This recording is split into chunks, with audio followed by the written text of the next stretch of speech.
5월 5일 어린이날 아동의 인권, 꿈과 미래를 위해서 날을 만들었는데 오히려 오늘로 99주년을 맞습니다마는 정인이 사건 등 아동 학대는 해가 갈수록 늘어나고 있습니다. 예, 어떤 대책들이 필요한지 대한아동학대방지협회 공혜정 대표와 함께 살펴보겠습니다. 대표님 안녕하십니까? 대표님 어서 오십시오. 안녕하십니까? 정인이 사건이 발생한 지 7개월이 지났습니다. 그 이후로 저희가 듣기에는 오히려 아동 학대가 늘어났다 그래서 이게 그저 신고 건수가 늘어났다는 건지 실제로 피해 사례들도 늘어나는 건지 참 궁금하기도 하고 걱정도 되고 그렇습니다. 상황은 어떻습니까? 이 아동학대가 2015년부터 2019년까지 거의 한 3배 정도가 증가를 했었습니다. 예. 그전에도 이렇게 계속 증가 추세에는 있었어요. 그러다가 2020년도에 코로나 때문인지 신고가 좀 감소한 적이 있었습니다. 네. 그래서 그 당시에 이렇게 그 외부에 노출이 되지 않기 때문에 이 신고가 되지 않는구나 해서 상당히 걱정을 많이 했었는데 이 정인이 사건이 작년 10월에 발생을 했잖아요. 그 이후에 갑자기 또 신고 건수가 급증을 하기 시작한 겁니다. 그래서 그 현장에 계시는 분들 말씀으로는 3배 정도 증가한 것 같다라고 말씀을 하셨고요.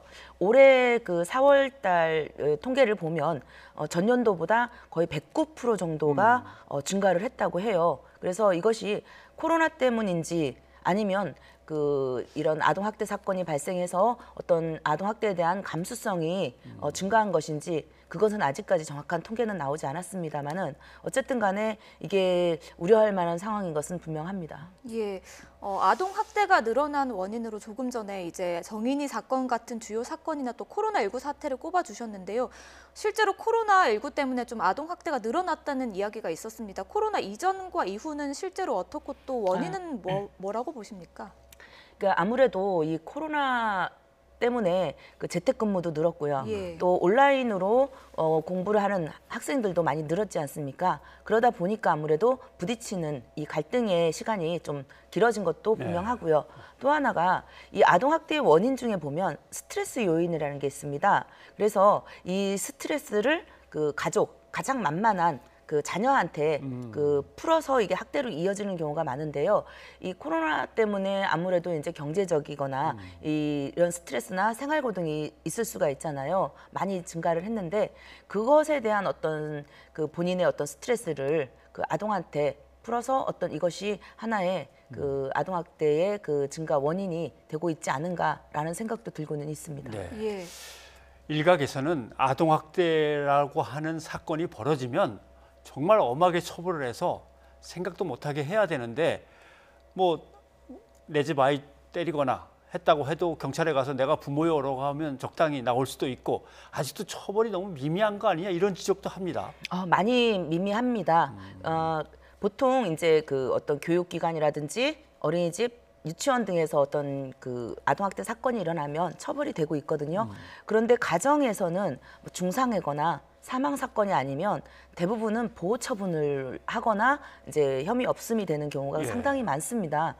그 이유는 아무래도 이제 우리나라의 그 어떤 그 부모 자식 간의 어떤 특수한 관계를 인정하는 부분도 있고요. 또 하나는 그래도 부모인데라는 어떤 그 가부장적인 인식.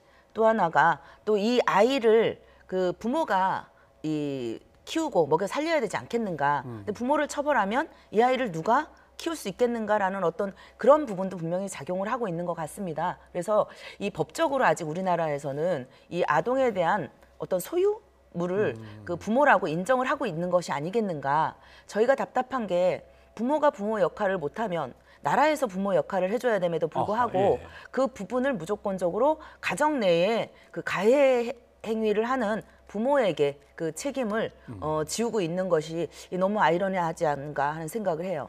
예, 법도 그렇지만 근본적으로 우리 사회 좀 인식이 아직까지 못 미치는 것 같습니다. 아직도 많은 부모들이 좀 학대를 체벌 정도로 생각하고 있는 것 같거든요. 좀 학교에서도 그런 게 제가 학교 다닐 때만 해도 사랑의 매라는 게 있었거든요. 그래서 좀 짚어봐야 할 것이 훈육과 체벌, 학대가 좀 어떻게 다른 건지 한번 짚어주셔야 할 것 같습니다.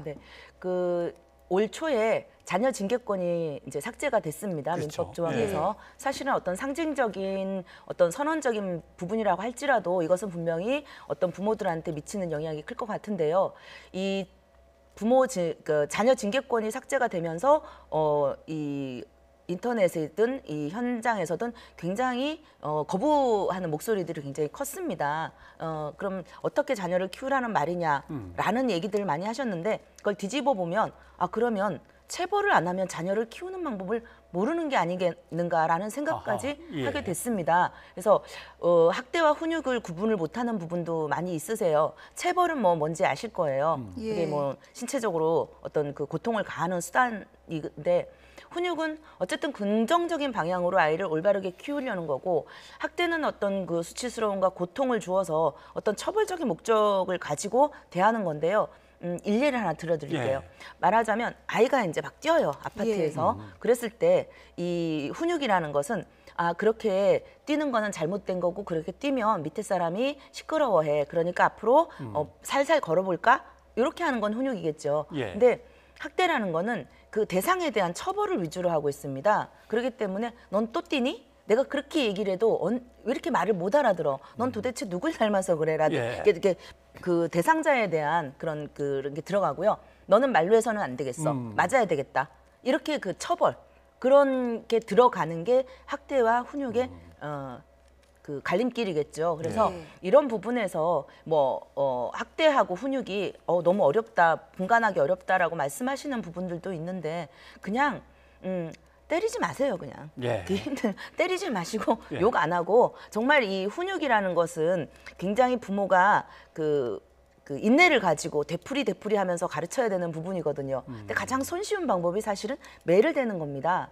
그렇기 때문에 부모가 자녀를 위한다기보다 내 자신이 편하고자 매를 들고 체벌을 하는 거거든요. 예, 그런 그러니까 점은 뭐 사랑에 매라는 것은 이제 없다고 없습니다. 생각하면 그렇게 되겠군요. 봐야 되겠군요. 예. 그럼요. 예. 있습니다. 그런데 정인이 사건 이후에 대통령 직속으로 진상조사위원회도 꾸리고 거기서 이런 체계적인 대안들이 필요합니다. 의견이 나왔고 네네. 그걸 뒷받침하기 위해서 뭐 특별법도 만든다고 해서 법안도 나왔고 근데 진행이 안 됩니까 별로? 우리나라에서 놀랍게도 아동학대 사건이 그렇게 많이 발생을 했고 네. 굉장히 끔찍한 사건이 많이 일어났음에도 불구하고 국가 차원에서의 진상조사위원회가 한 번도 없었습니다. 그러니까 왜 아동학대가 발생할 때마다 정부에서 무슨 관계장관 회의를 한다, 무슨 대책을 그렇죠. 내놓겠다, 법을 만들겠다 이렇게 얘기를 하고 있음에도 불구하고 그게 국가 차원에서의 어떤 진상조사위가 없었다는 것도 놀랍습니다. 예. 그리고 보통 이제 졸속 법안이라고 하죠. 대책은 수없이 내놨습니다만은 제가 이 일을 8년간을 하면서 대책을 수없이 내놓는 걸 봤어요. 근데 그 대책이 정말로 실효성이 있었다면 그게 줄었겠죠. 아동학대가. 예. 그러나 제가 8년간 겪어본 바로는 줄어들지는 않고 증가하고 있었고 그 아동학대가 발생할 때마다 새로운 대책들이 쏟아지고 있습니다. 그럼 이것은 무엇을 말하냐면 어떠한 고민이나 오랜 연구 없이 그때그때 땜질식으로 여론 때문에 급하게 대책을 내놓는 게 아니겠는가. 예전 거 갖다가 또 베껴서 조금 더 내놓고 조금 더 내놓고 뭐 이런 식으로. 있던 게 또 나오기도 하고 그렇습니다. 그렇죠. 제가 봤을 때는 예. 그렇기 때문에 저희들이 요구하는 이제 국가의 진상조사위원회라든지 이런 부분은 이렇게 급하게 땜질식으로 그러니까 이렇게 그때그때마다 내놓지 말고 아예 국가 차원에서 아동을 보호할 수 있는 그러니까 사후 대책이 아니라 사전 예방을 위한 조사위원회를 만들어달라는 것이거든요. 근데 이게 어떤 일인지 통과가 안 되고 있습니다. 예.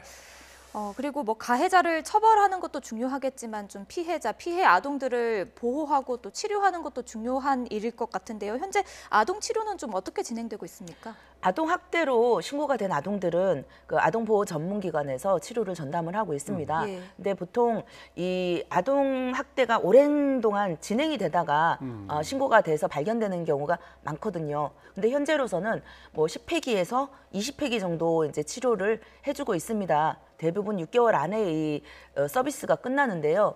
이 아동들은 장기적인 치료 방법이 필요해요. 그리고 장기적인 서비스 지원이 필요합니다. 그런데 이 국가적으로 예산이 좀 부족하고 인력이 부족해서인지 모르겠지만 이 하다가 끊기는 경우가 있어요. 그렇다면 아동이 어떤 이 치료를 받지 못했을 경우에 드러나는 후유증이 굉장히 많습니다. 공격성이라든지 분노 조절, 열등감, 이러한 수없이 많은 심리적인 그리고 이게 신체적으로 나타나는 경우도 굉장히 많아요. 그렇기 때문에 이 장기적인 치료가 필요합니다. 저희 대한아동학대방지협회에서는 현재 그 학대 피해 아동을 그 장기적으로 2년 정도 주 1에서 2회 정도를 장기적으로 지원을 하고 있습니다. 그래야지 조금 효과를 볼 수 있다고 하기 때문에 국가에서도 저희처럼 민간에서 이런 일을 하도록 두지 마시고 좀 제발 예산 좀 지원을 하셔서 정말 구체적이고 현실적으로 아동을 보호할 수 있도록 해야 된다고 생각합니다.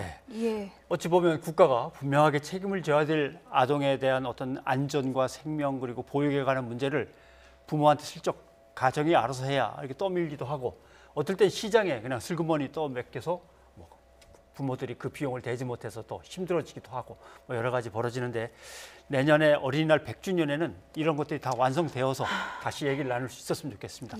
오늘 대표님 고맙습니다. 여기까지 듣겠습니다.